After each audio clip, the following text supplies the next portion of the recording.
We are hurtling toward the day when climate change could be irreversible. Rising sea levels already altering this nation's coast. China's capital is choking in its worst pollution of the year. 5% of species will become extinct. Sea levels rising, glaciers melting.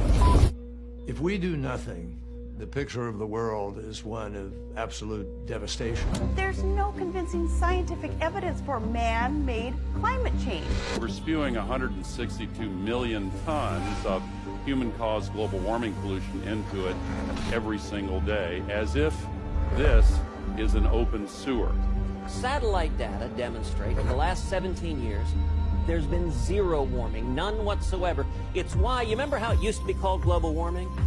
And then magically the theory changed to climate change? Sure. The reason is it wasn't warming, but the computer models still say it is, except the satellites show it's not. We are in the beginning of a mass extinction, and all you can talk about is money and fairy tales of eternal economic growth.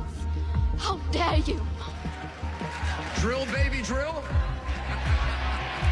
Drill, baby, drill. You can have the best capitalism and global capitalism in the world, but if people are dead, they're dead. It's over.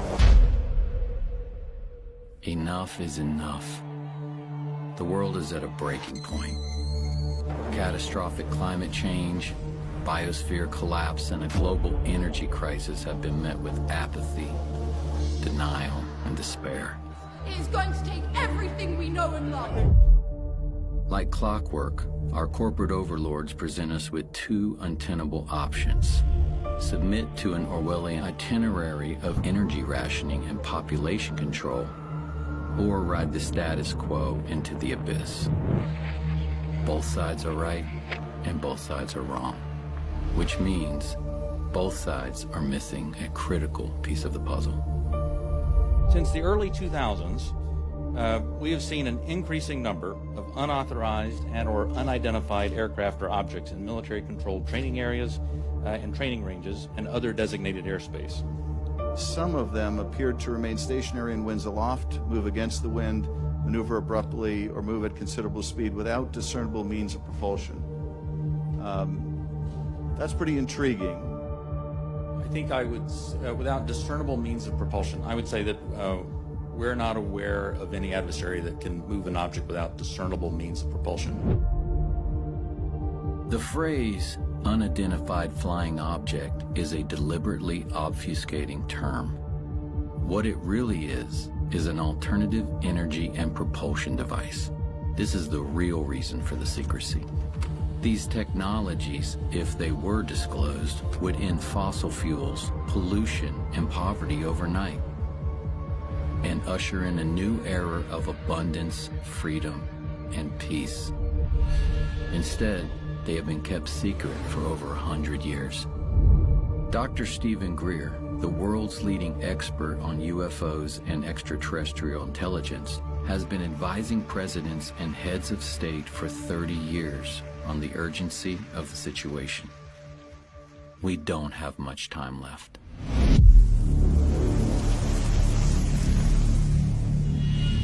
What is this lost century?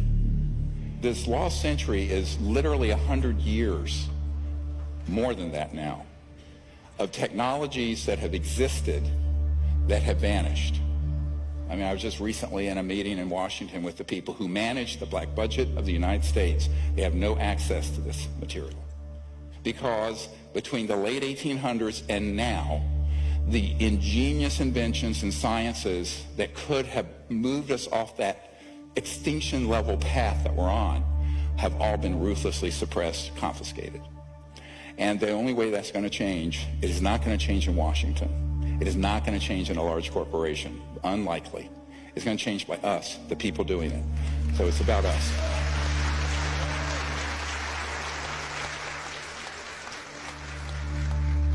Let's look at this. You know what this is? Hey, this is a fucking drone, bro. There's a whole fleet of them. Look on the ASA. My gosh. They're all going against the wind. The wind's 120 knots from the west. Look at that thing, dude. This is an alternative energy and propulsion device. These are things that have existed all the way back to the 60s. But the one that they call the Tic Tac here off the coast of San Diego, the white one, looked very much like this. These have been made by the Lockheed Skunk Works. And my favorite letter of all time, the head of the Lockheed Skunk Works, Ben Rich, think of the date on it, 1986. There was an answer to a letter someone wrote and says, are these UFOs man-made or extraterrestrial? He says, many of our man-made UFOs are really unfunded opportunities, meaning if it was released for public use, it'd be an enormous industry.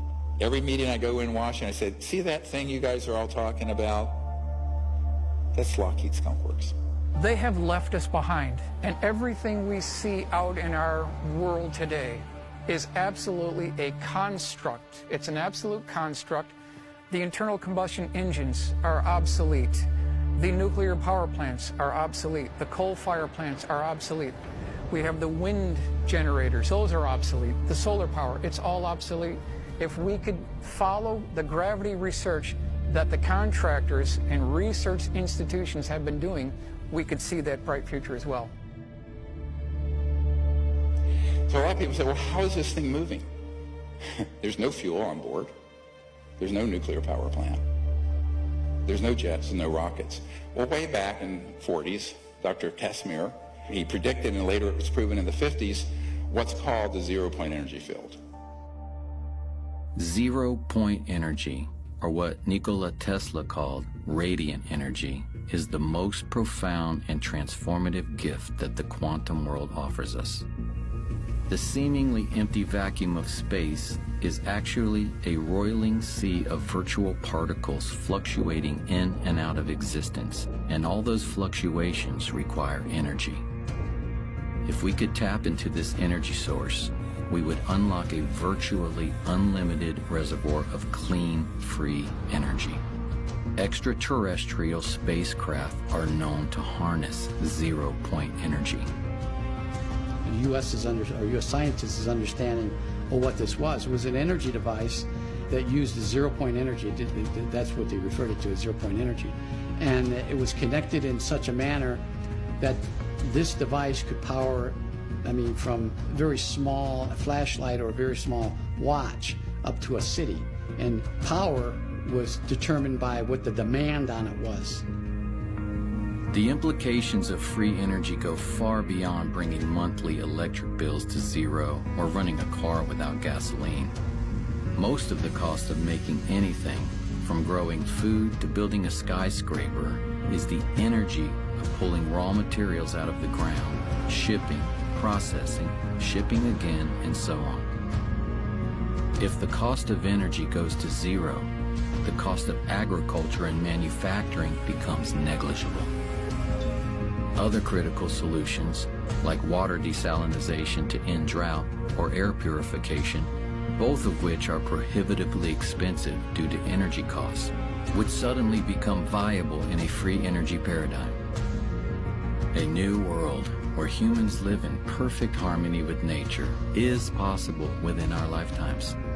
But this would mean the end of oil, gas, and coal, as well as the centralized power grid and the global macroeconomic system, which will stop at nothing to protect the hundreds of trillions of dollars at stake. The consequences of keeping all this secret. We're in the process right now of doing something that I've termed planeticide, the deliberate killing of an entire planet with malice aforethought through greed and stupidity and power. All the damage we're going to see in a few minutes, totally avoidable. Every bit of it since the 1920s at least. And we can prove this. I'm afraid that the term planeticide is all too real. The ecocide doesn't really say it. We are in the process of destroying the biosphere, destroying a habitable world for certainly the majority of the animals on the planet. I'm an older guy. I won't be around to see the worst of this, but I have not just trepidation, but terror at what's going to be faced by my son's generation and the generations that come after him. When someone asks me how bad is the crisis, I kind of don't know where to begin. Because what does that even mean? Does it mean what is the threat to humanity? Have we reached some kind of tipping point? Or certain things that get under my skin or that especially alarm me? And one of them is the insect holocaust, for lack of a better word. The precipitous decline in the number of insects, the number of species, the total biomass of insects. A lot of studies put that decline at 80%. When I was a child, when we went on a long drive, especially in the summer, like we'd have to have the windshield wipers on from time to time to clear off the bug splatter. Like you just don't have that anymore. Insects are like the foundation of the terrestrial food chain. Like you can't have a thriving ecosystem without thriving insects. That this is the 6th great extinction that's happening on the planet, and it's 100% man-made, all of it. We have to all awaken, because of what's happened, I think we're like a frog being boiled slowly. And suddenly we're going to wake up and find out, it's too late. 150 species every day go extinct. Now, these aren't all animals, they're all kinds of species. The planet has been dying at human hands for a long time. A naturalist I like, J.B. McKinnon, he calls the world a 10% world as kind of a poetic expression of how much life has declined. So there's maybe 10% of the whales that there were 500 years ago. And the seabirds and the wetlands and the mangrove swamps, and the fish biomass. We don't even know what we have lost, although in some level we feel it. This is part of the despair, part of the alienation and the anguish that sensitive people feel. Ice caps are melting. The oceans are certainly going to rise. It could rise as much as 20 feet if we have the big ones melt. This is all the way back in 1958, and there was a full-page color ad in Life magazine. Everybody was reading Life magazine at the time. And it's by an oil company which was the predecessor of Exxon, which was called Humble. Each day, Humble supplies enough energy to melt 7 million tons of glacier. Here they're bragging about it in 1958. So this company gets rebranded as Exxon in the 1970s. And in July 1977, they have a meeting inside Exxon headquarters where their chief scientist, James Black, is showing slides that are warning that burning fossil fuels are going to eventually endanger all of humanity. They know this in 1977. Present thinking holds that man has a time window of 15 years before the need for hard decisions regarding changes in energy strategies might become critical. Well, those 15 years were up in the early 1990s. Look at this. How long ago was it recognized that this was a disaster? Senior scientist Exxon, 45 years ago. And actually it was known before then. This is insanity. This is a civilization gone mad. These companies have really not been held accountable. We've lived in a fossil fuel economy now for more than 100 years. And it's just been accelerating. The amount of wealth has been increasing. You have situations now where the head of ExxonMobil goes on to become the Secretary of State, Rex Tillerson under President Trump.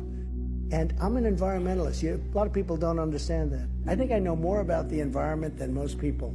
So there is really very little accountability that exists. Many scientists, such as myself, have discovered that there are very concerted, well-oiled machines that provide false information, even to scientific and academic programs. It's called capture, where they try to rationalize away this problem and everything's fine.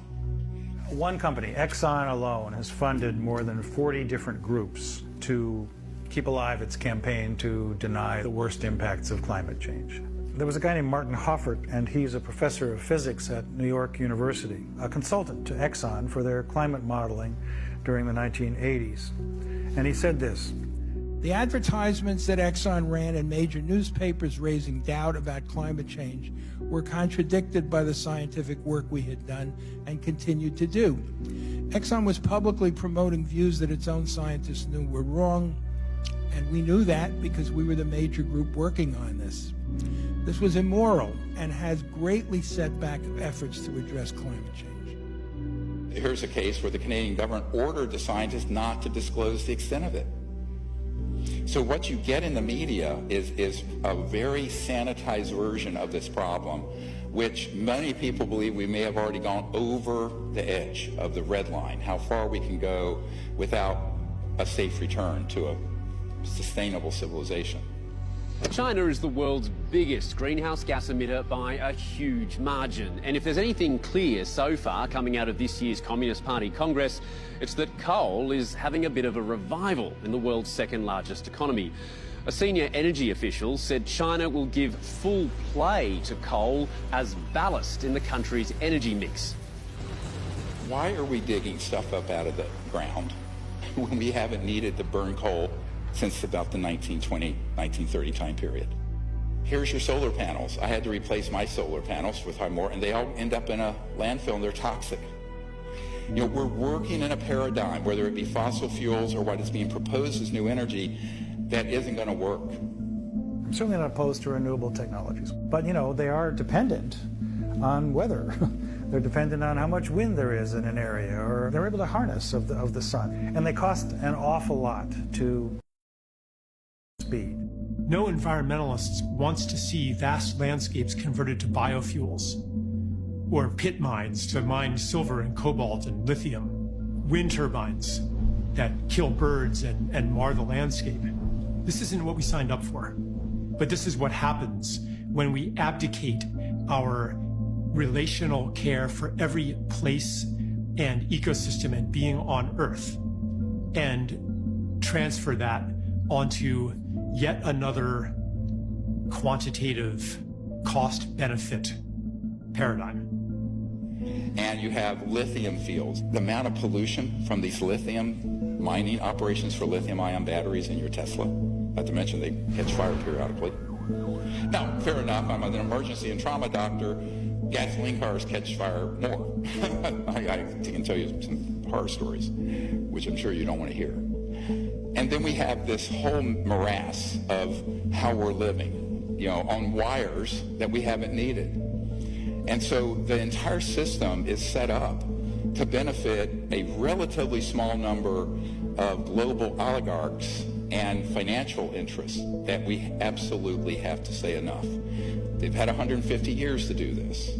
If we want to live among other life in the future and not in a concrete hellscape where we retreat into virtual worlds to compensate for the loss of what is alive, then we have to change our ways. And we have to start acting from our care for life. Most of you know that there are these nanoparticulate plastics that are in the entire food chain.